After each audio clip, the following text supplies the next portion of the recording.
আসসালামু আলাইকুম। আপনাকে অসংখ্য ধন্যবাদ এই ভিডিওতে প্রবেশ করার জন্য। বরাবরের মতো আমি রাকিব বলছি। আপনি দেখছেন Tripoli school for fresh air. আজ আপনার সামনে উপস্থাপন করতে যাচ্ছি এরকম একটি পোর্টেবল হ্যান্ড ফ্যান, অর্থাৎ আপনি ডিসি ফ্যান। এই যে দেখুন, এটা কিন্তু ভালোই চলছে। তো এটা নিয়ে আজকে আমরা এক্সপেরিমেন্ট করব। এই ধরনের একটি ফ্যানের ভিতরে কি থাকে। আমরা যদি এই ধরনের একটি ফ্যান বাজার থেকে 350-400 টাকায় কিনি তাহলে আমাদের কি বেনিফিট, অথবা আমরা যদি এটি বানাতে চাই তাহলে আমাদের কি কি লাগতে পারে। তো চলুন শুরু করা যাক। এর আগে একটি অনুরোধ, আপনি যদি আমার চ্যানেলে নতুন হয়ে থাকেন তাহলে প্লিজ অবশ্যই সাবস্ক্রাইব করবেন, বেল বাটনটি প্রেস করে অল করে দিবেন। ভিডিওটি ভালো লাগলে একটি লাইক করবেন, বন্ধুদের মধ্যে বেশি বেশি শেয়ার করতে ভুল করবেন না। আমরা দেখছি এটি ঘুরতেছে, এখানে প্রেস করলে প্রথম প্রেসে একটু স্পিড, দ্বিতীয় পেজে আরেকটু স্পিড, তৃতীয় প্রেস করলে আরও বেশি স্পিড। সো এটি একটি রেগুলেটর হিসেবে কাজ করছে। চতুর্থ প্রেস করলে এটি বন্ধ। এবং এটাকে চার্জ করার জন্য একটি মাইক্রো ইউএসবি পোর্ট আছে, এখানে একটি মোটর আছে, আর এটা হচ্ছে যে ব্যাক শেলটার ভিতরে একটি ব্যাটারি দেওয়া আছে। আমি যখন এটি কিনি মার্কেট থেকে তখন কিন্তু এগুলোতে নর্মালি এরকম 18650 ব্যাটারিগুলো দেওয়ার কথা ছিল, কিন্তু সেই ব্যাটারিটি দেওয়া নাই। আমাকে যেটা দেখানো হয়েছে সেটার ভিতরে ছিল। পরে আমি ইনটেক একটা নিয়েছি, বললো যে এটা ভালো আছে, আপনি নিয়ে যান। আমি তখন এটা বোকার মতো নিয়ে চলে আসছি, কিন্তু বাসায় এসে দেখি যে এটার মধ্যে এরকম একটি ছোট ব্যাটারি। এটা সর্বোচ্চ আপনার 1 ঘন্টার মতো ব্যাকআপ দিতে পারে, এর বাইরে তেমন কিছু না। তো চলুন আজকে আমরা এটাকে ওপেন করে দেখবো যে এর ভিতরে কি কি আছে। এখানে আমরা দুটো স্ক্রু দেখতেছি, আমরা স্ক্রু দুটো খুলে নিব।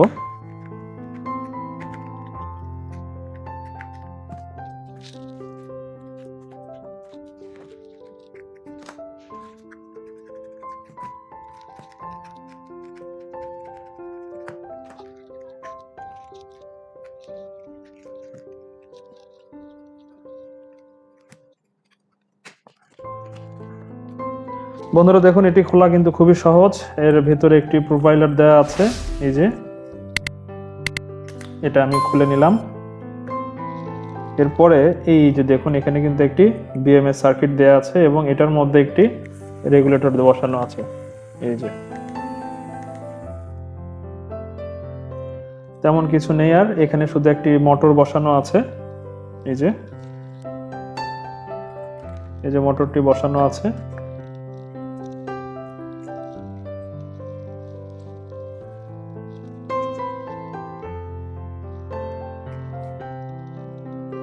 আপনারা চাইলে এরকম খুলে নিয়ে এখানে নতুন আরেকটি ব্যাটারি বসাতে পারেন। এই যে, তো এই ছিল একটি এক্সপেরিমেন্ট, যে এই ধরনের একটি পোর্টেবল হ্যান্ড ফ্যান, যেটি আসলে আপনি যদি কখনো বাস স্ট্যান্ডে বা কোথাও ট্রাভেল করেন সেক্ষেত্রে যদি বাচ্চা কাচ্চা থাকে বেশ ভালো কাজে দেওয়ার মতো একটা বিষয়।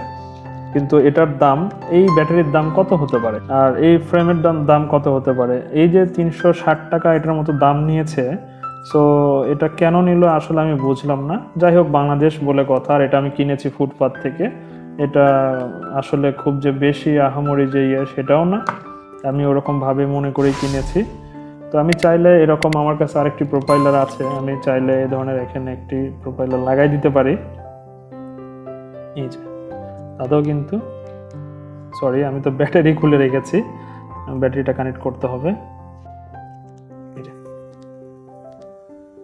বেশ ভালো বাতাস হচ্ছে, আপনারা জোরে ঘুরছে, আপনারা দেখতে পাচ্ছেন। সো আমি এটা খুলে নিচ্ছি। এখন এর ভেতরে যে মোটরটি আছে আমি আপনাদেরকে দেখাই। এই যে এরকম একটি ছোট্ট মোটর দেয়া আছে এর ভিতরে। এটার দাম 35 টাকা, এটার দাম 25-30 টাকার মতো নিতে পারে, দুইটা মিলে 60 টাকা। আমি এই যে দেখুন, সো এই যে 60 টাকা গেল। এই ব্যাটারির দাম কত হতে পারে? ধরলাম 100 টাকা, তাহলে ঠিক আছে, এটাও 160 টাকা।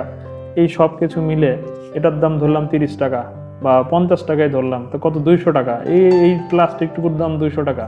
আমরা কি করব এখন? আমরা যারা এই চ্যানেলে আছি, যে ভাই ব্রাদার আছি, আমরা ডেফিনেটলি, আমরা খুব কনফিডেন্টলি আমরা জানি যে এটা কিভাবে করতে হয়। আমরা বাজার থেকে বা দারাজ থেকে এরকম একটি ব্যাটারি কিনবো, এরকম প্রোফাইলার কিনবো, এরকম একটা ফ্যান কিনবো এবং একটা প্লাস্টিকের পিভিসি পাইপ। আমি এগুলো নিয়ে একটু এক্সপেরিমেন্ট করে আমি ডিআইওয়াই টাইপের একটি ফ্যান বানানোর ভিডিও নিয়ে আসবো। অনলাইনে এগুলো আছে অলরেডি অনেক, তারপরে তো আমি চেষ্টা করব আমার চ্যানেলের অডিয়েন্সের জন্য, আপনাদের জন্য সুন্দর করে আরও রিঅ্যারেঞ্জ ওয়েতে আরও প্রিসাইজলি অর্থাৎ আরও গুছিয়ে কিভাবে আপনাদের সামনে সহজে নিয়ে আসা যায় সেভাবে আমি একটা ছোট এক্সপ্লানেশন সহ বড় একটি কাজ আপনাদের সামনে খুব দ্রুত প্রেজেন্ট করব।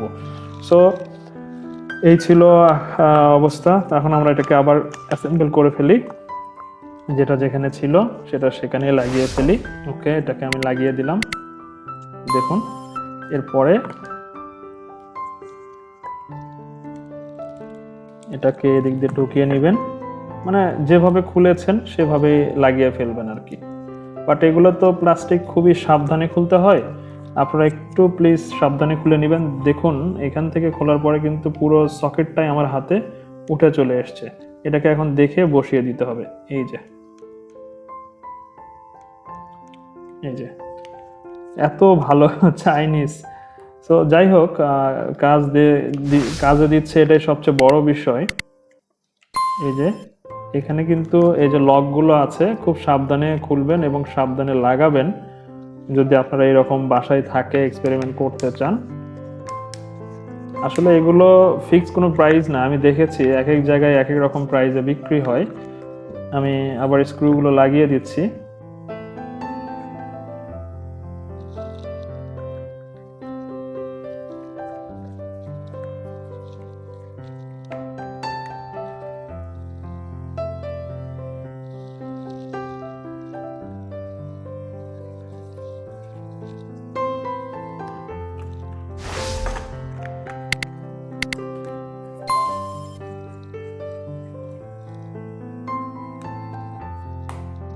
ওকে, দেখুন এটি কিন্তু আবার আগের মতো কাজ করছে।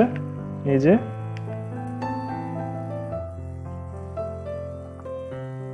বেশ ভালো বাতাস হয়। সো এই ছিল একটি এক্সপেরিমেন্টাল ভিডিও, যার মাধ্যমে আমি দেখানোর চেষ্টা করলাম যে এই ধরনের একটি ফ্যানের ভিতরে কি থাকে, এর কি কি জিনিস এর প্যারালালে আমরা কিনে, আমরা ঠিক এত টাকা দিয়ে এই প্রোডাক্টটি বাজার থেকে না কিনে আমরা নিজেরা বানাতে পারি, সেটা দেখব ভবিষ্যতে। আর আশা করি এই ভিডিওটি ভালো লেগেছে। ভিডিওটিতে একটি লাইক করবেন, আপনার বন্ধুদের মধ্যে বেশি বেশি শেয়ার করে আমাদেরকে সাপোর্ট করবেন। আপনি যদি এই চ্যানেলে সাবস্ক্রাইব করতে ভুলে যান তাহলে প্লিজ সাবস্ক্রাইব করে দেন। আপনি সাবস্ক্রাইব করলে আপনার কোনো ক্ষতি হবে না, আমার অনেক উপকার হবে, আমরা অনেক ইন্সপায়ার্ড হব। সো দেখা হবে পরবর্তী নতুন কোনো ভিডিওতে, নতুন কোনো টপিকস নিয়ে, নতুন কোনো এক্সপেরিমেন্ট নিয়ে। ততদিন আমাদের চ্যানেলের সাথেই থাকবেন। আসসালামু আলাইকুম।